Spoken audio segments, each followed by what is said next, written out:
Why is it so bright? Well, that's because yesterday was day 8 of the Ronoc N Roadtrip. Hey guys, I'm Ronoc N Roll, and you're probably wondering why I look so disheveled. Maybe I look like that all the time. I don't know, but you're gonna find out why in the latter half of the video. For now, let's get to the good stuff. Breakfast, 8 a.m. down in the lobby of the hotel. Once again, the oatmeal was delicious, and this fun disc of cheese in the middle there was edible, and a Horizon chocolate milk was also a nice surprise. The Tulsan morning was exceptional. I parked in a parking garage in the center of town and walked to the Bob Dylan Center and Woody Guthrie Center. They're right next to each other. And I got tickets earlier in the day, so I was ready to learn some stuff. I learned so much about both incredible artists, their influence, their personalities, their extensive collections of music. Each museum was finely crafted and curated, and though they're essentially sister locations, they felt original in their own special ways. They each had different things to do, and the way people would handle walking around the museum was different. Dylan's had separate columns that focused on some of his most well-known songs and their histories surrounding them, like Chimes of Freedom and Tangled Up in Blue. And in Guthrie's, you could sit down in a VR headset and experience the infamous Dust Bowl that he lived through and wrote about. And that was awesome. I've come away from the exhibits with two quotes from Bob Dylan and Woody Guthrie, respectively. Bob Dylan said about being an artist, "You are constantly at a state of becoming." And that just really resonated with me, being a musician. And Woody Guthrie said, "The world is the music and the people are the song." Now, that's only the latter half of the quote. This is the rest.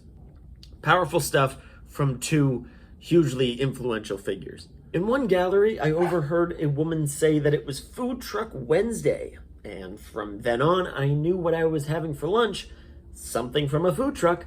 Right outside and around the corner from the two exhibits were 5 food trucks lined up on a street.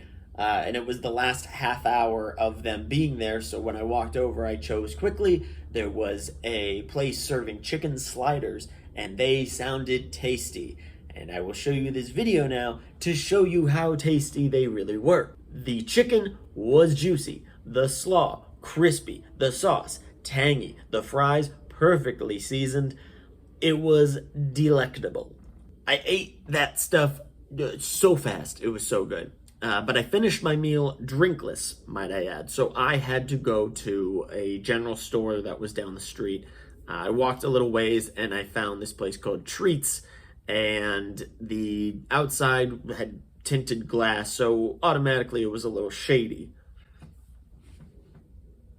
When I walked in, I saw the drinks in the back, so I started going toward the back.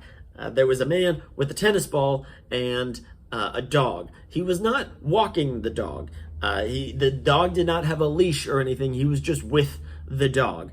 So he starts walking that way too, but then he stops. So I take the advantage. I go and start looking at the drinks.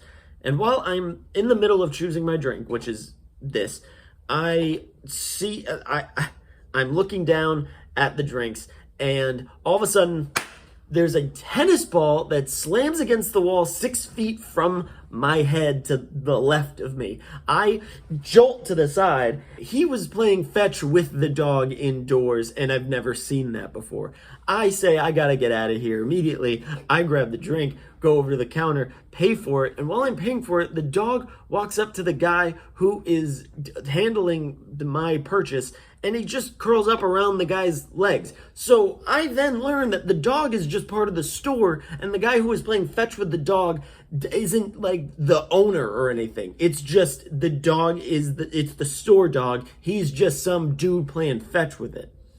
But the fun didn't end there though, because I walked out of the store with drink in hand, and I went back to the parking garage, which I swear to God is a real life Penrose staircase. What is that? It's this. I had to look up the name for it. It just felt like that the whole time because every time I walked up the stairs, it felt like I was downstairs again. And I tell you that because I clicked the lock button to get the sound of my car going, and because the garage is so open, all I hear is it getting closer or further away. Every time I walked upstairs, it got further away, and every time I walked back down, it was like I was above it. So I was going insane.